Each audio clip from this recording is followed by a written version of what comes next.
যদি শুভেন্দু মনে করে রংপুর নিয়ে যাবে, আমরা তো বলে দেব তোমার ক্যালকাটা নিয়ে যাব। তুমি কি মনে করেছো? ভারতের স্বাধীনতার জন্য লড়াই করেছিল মুসলমানেরা। আমরা রক্ত দিয়ে এই দেশ স্বাধীন করেছি। এটা কোনো কারো দয়া দাক্ষিণ্য হয় নাই। তোমরা চেয়েছিলে পাকিস্তানকে দ্বিখণ্ডিত করতে, আমরা চেয়েছিলাম স্বাধীনতা। তোমরা আমাদের সব কলকারখানার যন্ত্রপাতি তোমরা চুরি করে নিয়ে গেছো। আমাদের পাকিস্তানের যে প্রায় 1 লক্ষাধিক সৈন্য ছিল, তাদের গোলা বারুদগুলি তোমরা চুরি করে নিয়ে গেছো। তাহলে কিভাবে তোমরা বলতে পারো তোমরা বাংলাদেশের স্বাধীনতা দিয়েছো? তোমরা তো লুটপাট করার জন্য আসছিলা। তোমরা তো আমাদের দেশ থেকে জিনিস চুরি করার জন্য আসছিলা। তোমরা তো স্বাধীনতার জন্য আসো নাই। মুক্তিযুদ্ধরাই যুদ্ধ করেছিল, তোমরা আসছিলা মাল কামানোর জন্য। আমরা 11 দলীয় ঐক্য জোট কি চেয়েছিলাম? আমরা চেয়েছিলাম বৈষম্য মুক্ত বাংলাদেশ, দারিদ্র মুক্ত বাংলাদেশ, চাঁদাবাজ মুক্ত বাংলাদেশ, দুর্নীতিবাজ মুক্ত বাংলাদেশ, মানবতার বাংলাদেশ, নীতি নৈতিকতাপূর্ণ বাংলাদেশ। কিন্তু কিছু লোক আমাদেরকে আখ্যায়িত করেছে কারণ আমরা নামাজ পড়ি, আল্লাহ এবং আল্লাহ রসুলের নির্দেশিত পথে চলি, সুতরাং আমরা হলাম উগ্রবাদী এবং আমরা মৌলবাদী। আর যারা নামাজ পড়ে না, মুসলমানের নাম রেখেছে, তারা হলো সেকুলার। আল্লাহকেও মানে না, নবীকেও মানে না, এবং মানুষের জন্য সুশাসন নিশ্চিত করতে পারে না। অত্যন্ত সুকৌশলে 11 দলীয় ঐক্য জোটকে ক্ষমতা থেকে বের রেখেছে। রিজওয়ানা পরিষ্কার ভাষায় বলেছিল 168 বা 170 সিট নিয়ে 11 দলীয় ঐক্য জোটের সরকার গঠনের কথা ছিল। আমরা তাদেরকে ক্ষমতায় আসতে দিই নাই। আজকে যারা ক্ষমতা আছে, তাদের ক্ষমতায় আসার কথা ছিল না। ফলে কি হয়েছে? সীমান্তে হত্যা চলছে। ক্যালকাটার এই সার শুভেন্দু যখন যা ইচ্ছা তাই বলে। আমরা তো বলি না ত্রিপুরা নিয়ে নেব। ত্রিপুরা তো নিয়ে নেওয়া আমাদের জন্য সহজ। আমরা তো বলি না আসাম নিয়ে নেব। আমরা তো বলছি না মেঘালয় নিয়ে নেব। আমরা বলি আমাদের ভূখণ্ডে আমরা শান্তিতে থাকতে চাই। তোমরা তোমাদের ঘরে থাকো, আমরা আমাদের ঘরে থাকি। আমরা যারা আল্লাহ আল্লাহ রসুলের নির্দেশিত পথে চলি, আমরা কখনো অন্য ধর্মের লোকের উপর নির্যাতন করতে পারি না। আমরা কখনো অন্য ধর্মের লোককে অসম্মান করতে পারি না। আমরা চেয়েছিলাম সকলের জন্য একটা সুন্দর বাংলাদেশ গঠন করার জন্য। নিশ্চয়ই কোনো কারণ আছে, আল্লাহ রাব্বুল আলামিন কবুল করে নাই। হয়তো আরো রক্ত দিতে হবে, আরো কাফারা দিতে হবে জাতিকে। কারণ জাতি চায় সুন্দর বাংলাদেশ, কিন্তু ভোট দেয় অশিক্ষিত লোককে। তো কিভাবে সুন্দর বাংলাদেশ পাবেন? এই জিনিসগুলি আমাদেরকে সুন্দরভাবে চিন্তা করতে হবে। ভালো লোকদেরকে ভোট দিতে হবে, উপযুক্ত লোকদেরকে বেছে নিতে হবে, দেশপ্রেমিক লোকদেরকে নির্বাচিত করতে হবে। তাহলেই তো এই দেশ সুফল পাবে। যদি শুভেন্দু মনে করে রংপুর নিয়ে যাবে, আমরা তো বলে দেব তোমার ক্যালকাটা নিয়ে যাব।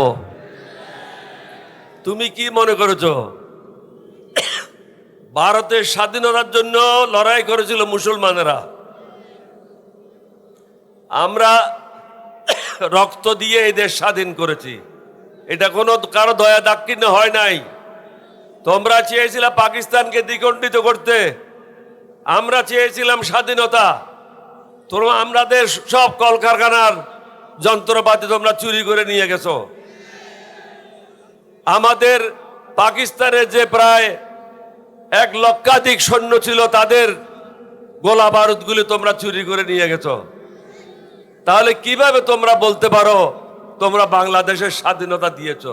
তোমরা তো লুটপাট করার জন্য আসছিলা, তোমরা তো আমাদের দেশ থেকে জিনিস চুরি করার জন্য আসছিলা, তোমরা তো স্বাধীনতার জন্য আসো নাই। মুক্তিযুদ্ধরাই যুদ্ধ করেছিল, তোমরা আসছিলা মাল কামানোর জন্য। আপনাদেরকে অনুরোধ করব, দেশকে যদি সঠিক পথে নিতে চান আরো কোরবানি দেওয়ার জন্য প্রস্তুত হতে হবে।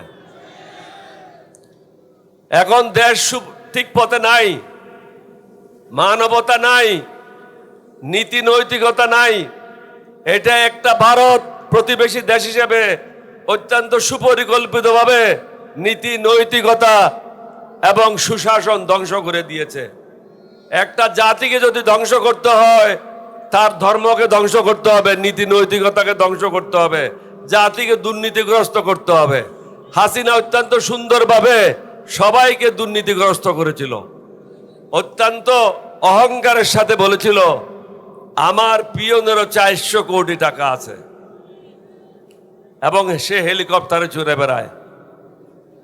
তুমি একজন প্রধানমন্ত্রী হইয়া এটা কিভাবে বলো? তাহলে তুমি নিজে চুরি করার জন্য সুযোগ দিয়েছো, নিজেও চুরি করেছো, সবাইকে চুরি করার জন্য সুযোগ দিয়েছো। আজকে বিশেষ করে আমরা আপনাদের কাছে কেন আসলাম? আমরা এসেছি সকলে মিলে, আপনারা ভোট দিয়েছেন, দেশে কিছু সংস্কার আনতে হবে। এই সংস্কার আমরা যারা 11 দল আছি আমাদের সুবিধার জন্য না, সরকারি দলের সুবিধার জন্য না, সার্বিকভাবে বাংলাদেশের মানুষের সুন্দর ভবিষ্যৎ রচনা করার জন্য।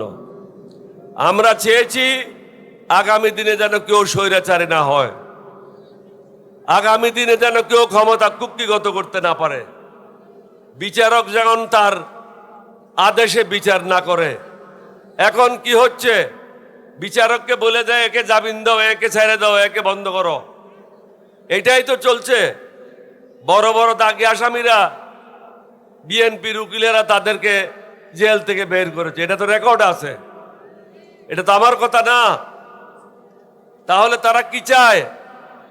দেশটাকে আবার ধ্বংসের দিকে ঠেলে দিতে চায়। আইন শৃঙ্খলা মোটেও ভালো না, দ্রব্যমূল্যের ঊর্ধ্বগতি, আপনাদের পকেটে পয়সা নাই, বেকার সমস্যা বৃদ্ধি পাচ্ছে, আপনাদের ছেলেদের ভবিষ্যৎ অন্ধকার।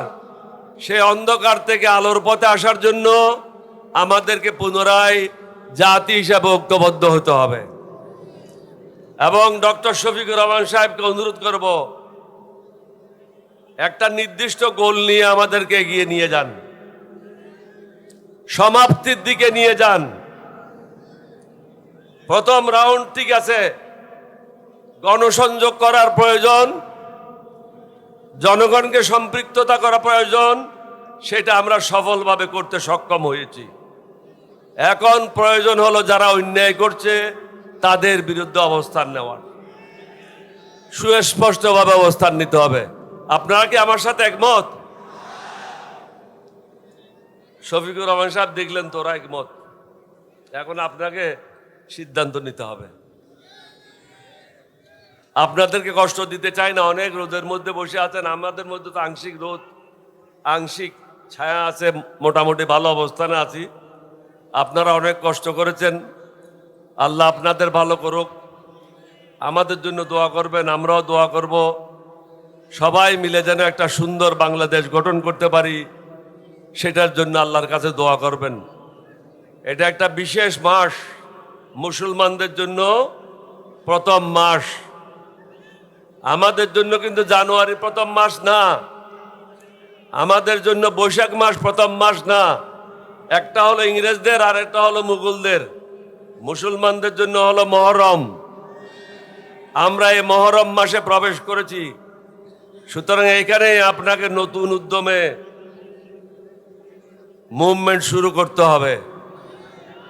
যদি সংস্কার এমনি না মানে, জোর করে মানায় নিতে হবে, ছেড়ে দিলে হবে না। আমাদের দেশে একটা কথা বলে, এটা খারাপ কিছু মনে করেন না, বলে ছাগল যদি ধরতে হয় প্রস্রাব করার সময় ধরতে হবে। প্রস্রাব করা সারলে ছাগল দৌড়তে শুরু করে। এখন ওই সময়, এটা উপযুক্ত সময়, এখন ওই ধরেন। চারিদিকে অশান্তি। আপনাদের সবাইকে ধন্যবাদ। বৃহত্তর খুলনাবাসীকে এলডিপির পক্ষ থেকে মোবারকবাদ। সদা সর্বদা সতর্ক থাকবেন, বর্ডারের দিকে অগ্রসর হওয়ার জন্য প্রস্তুত থাকবেন। সুকান্তর মতো পান্ডাদেরকে উপযুক্ত শিক্ষা দেওয়ার জন্য প্রস্তুত থাকবেন। আপনাদের সবাইকে ধন্যবাদ। বাংলাদেশ জিন্দাবাদ, 11 দলীয় ঐক্য জোট জিন্দাবাদ, এলডিপি জিন্দাবাদ। আসসালামু আলাইকুম ওয়া রাহমাতুল্লাহি ওয়া বারাকাতুহু। আসসালামু আলাইকুম ওয়া রাহমাতুল্লাহি ওয়া বারাকাতুহু। আলহামদুলিল্লাহ রাব্বিল আলামিন, আসসালাতু ওয়াসসালামু আলা সাইয়্যিদিল মুরসালিন ওয়া আলা আলিহি ওয়া আসহাবিহি আজমাইন। 11 দলীয় ঐক্যের আজকের এই খুলনা বিভাগীয় ঐতিহাসিক সমাবেশ, যে সমাবেশ এই ভূখণ্ডের বহু আন্দোলনের স্মৃতি বিজড়িত খুলনা সার্কিট হাউস ময়দানে লক্ষ লক্ষ জনতার উপস্থিতিতে অনুষ্ঠিত হচ্ছে। এই সমাবেশের সম্মানিত প্রধান অতিথি, বাংলাদেশের মানুষের জননন্দিত নেতা, আগামী দিনের নতুন বাংলাদেশের স্বপ্ন সারথী, বাংলাদেশ জামাত ইসলামীর আমির, 11 দলীয় জোটের শীর্ষ নেতা, জাতীয় সংসদের সম্মানিত বিরোধী দলীয় নেতা ডক্টর শফিকুর রহমান, অন্যতম বিশেষ অতিথি বীর মুক্তিযোদ্ধা, এলডিপির প্রেসিডেন্ট, সাবেক মন্ত্রী ডক্টর কর্নেল অলি আহমেদ, সম্মানিত বিশেষ অতিথি বাংলাদেশের বরেণ্য আলেম শেখুল হাদিস আল্লামা মামুনুল হক সহ সংগ্রামী জাতীয় নেতৃবৃন্দ, মাননীয় সংসদ সদস্যবৃন্দ এবং 11 দলের শীর্ষ নেতৃবৃন্দ, সার্কিট হাউস ময়দানে উপস্থিত এবং নগরীর বিভিন্ন সড়কে সড়কে দণ্ডায়মান আমার প্রিয় খুলনাবাসী ভাই ও বন্ধুগণ, প্রথমেই হৃদয়ের সমস্ত তৃপ্তি আবেগ দিয়ে পরম করুণাময় আল্লাহর দরবারে শুকরিয়া আদায় করছি। বৃষ্টি মুখর দিনে এমন এক উজ্জ্বল সূর্যের আলো দিয়ে এই জনসভাকে সুন্দর আবহাওয়ায় যে আল্লাহ তাআলা সফল করে দিয়েছেন, তার দরবারে শুকর আদায় করি আলহামদুলিল্লাহ। দূর দূরান্ত থেকে লক্ষ লক্ষ মানুষ সার্কিট হাউসকে জনসমুদ্রে যারা পরিণত করেছেন, সংগ্রামী বীর জনগণকে আমরা 11 দলের পক্ষ থেকে মোবারকবাদ জানাচ্ছি। কষ্ট করে যেসব জাতীয় নেতৃবৃন্দ এসেছেন খুলনা বিভাগের পক্ষ থেকে, তাদেরকেও আমি আন্তরিকভাবে শুকরিয়া এবং শুভেচ্ছা জ্ঞাপন করছি। সংগ্রামী বন্ধুগণ, আপনারা জানেন আজকের এই 11 দলীয় সমাবেশের প্রধান উদ্দেশ্য হচ্ছে 18 কোটি মানুষের রক্ত দিয়ে গড়া গণভোটের রায়কে বাস্তবায়ন করতে হবে। নির্বাচনের 4 মাস পার হয়েছে, ক্ষমতাসীন দল জাতির সাথে যে কথা দিয়েছিল সে কথা রাখেনি, 180 ডিগ্রি কথা উল্টায় দিয়েছে। গণরায় কি ছিল? প্রধানমন্ত্রীর সীমাহীন ক্ষমতার লাগাম টানতে হবে, রাষ্ট্রপতি প্রধানমন্ত্রীর ক্ষমতার ভারসাম্য, সাংবিধানিক পদ, অন্যান্য গুরুত্বপূর্ণ পদে দলীয়করণ চলবে না। এই সব বিষয়ে উচ্চ কক্ষে পিআর পদ্ধতিতে আরো অনেক গুরুত্বপূর্ণ 86টি সংস্কার প্রস্তাবে আমরা একমত হয়েছিলাম, যার প্রায় 40টি ছিল সাংবিধানিক। গণভোটের 4টি প্রশ্নে 70% মানুষ হ্যাঁ ভোট দিয়ে বলেছে এই সংস্কারের সাথে আমরা একমত আছি। এমনকি দেশের বর্তমান প্রধানমন্ত্রী, আইনমন্ত্রীরা যারা এখন গণভোটকে সংবিধান বিরোধী বলেন, রাষ্ট্রপতির আদেশকে বেআইনি বলেন, তারাও তো হ্যাঁ ভোটে ভোট দিয়েছিলেন। তার অর্থ হলো আপনারা হ্যাঁ ভোটে জয়যুক্ত করার অর্থ হলো আপনারা 84 সংস্কারকে মেনে নিয়েছেন, অথচ সেই হা ভোট দিয়ে এখন আপনারা বলছেন এটা সংবিধানে নাই, এটা বেআইনি, এটা রাষ্ট্রপতির এখতিয়ার নাই। ফলে পরিষ্কারভাবে 11 দলীয় শীর্ষ নেতা বৈঠক করে সারা বাংলাদেশে আন্দোলনের কর্মসূচি দিয়ে 18 কোটি মানুষকে আমরা বুঝাতে চাই এই সরকার জনগণের সরকার নয়, এই সরকার কর্তৃত্ববাদী ফ্যাসিবাদের দিকে ধাবিত হয়েছে। এখান থেকে লাগাম টেনে আমাদের গণভোটের রায়কে কার্যকর করতে বাধ্য করতে হবে। 11 দলের প্রিয় নেতা, আমাদের প্রিয় নেতা জাতীয় সংসদে তিনি বলেছেন এই জুলাই সনদ বাস্তবায়ন না হওয়া পর্যন্ত সংসদে লড়াই চলবে, রাজপথেও লড়াই চলবে। তিনি প্রধান অতিথির বক্তব্যে জুলাই সনদ কি এবং এইটা বাস্তবায়নের জাতির কি দায়িত্ব, তিনি আমাদেরকে আজকে ঐতিহাসিক সেই বক্তব্য প্রদান করবেন। জনদুর্ভোগ সীমা ছাড়িয়ে গেছে, খুন, ধর্ষণ, লুটপাট, মসজিদে বসে খুন, শিশু ধর্ষণ, লোমহর্ষক হত্যাকাণ্ড, চাঁদাবাজিতে আজকে সব সন্ত্রাসের রাজত্ব তৈরি হয়েছে। এমন একটি শান্তিপূর্ণ সমাবেশ, আমাদের বাগেরহাটের কিছু ভাইয়েরা এই সমাবেশে আসতেছিলেন, আসার পথে বিএনপির সন্ত্রাসীরা তাদেরকে হামলা করেছে, অসংখ্য লোক আহত হয়েছে, 2 জন তারা আহত হয়ে এখন হাসপাতালে চিকিৎসাধীন আছে। তাহলে এত শান্তিপূর্ণ সমাবেশ, এখনই আপনারা সন্ত্রাস শুরু করে দিলেন। ফলে এই খুলনা বিভাগ 11 দলীয় বিরোধী দলের উর্বর জনপদ হচ্ছে খুলনা বিভাগের 10টি জেলা, 36টি নির্বাচনী আসনের 25টি আসনে খুলনা বিভাগে আমরা বিজয়ী হয়েছি। কি বলেন, ঠিক কিনা? ফলে খুলনা বিভাগে যদি আলাদা সরকার হতো তাহলে 11 দলের সরকার প্রতিষ্ঠিত হতো।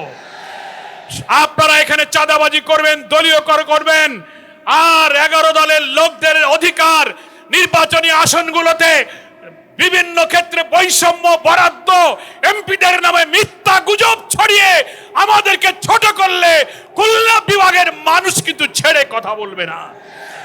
সংগ্রামী ভাইয়ের আমার, আমি তাই আজকে এই 11 দলের পক্ষ থেকে সমস্ত নেতৃবৃন্দকে মোবারকবাদ জানিয়ে, সংগ্রামী খুলনাবাসী এই সমাবেশে যারা এসেছেন কষ্ট করে, বিশেষ করে আমাদের সম্মানিত আমির জামাত আল্লামা মামুনুল হক, ডক্টর কর্নেল অলি আহমদ, নাসিরউদ্দিন পাটারি সহ সব দলের নেতাদেরকে হৃদয় ভরা কৃতজ্ঞতা জানিয়ে, মহান আল্লাহর কাছে শুকরিয়া জানিয়ে আমি আমার বক্তব্য শেষ করে আজকের এই ঐতিহাসিক সমাবেশের সম্মানিত প্রধান অতিথিকে বক্তব্য দেখার জন্য আহ্বান জানাচ্ছি।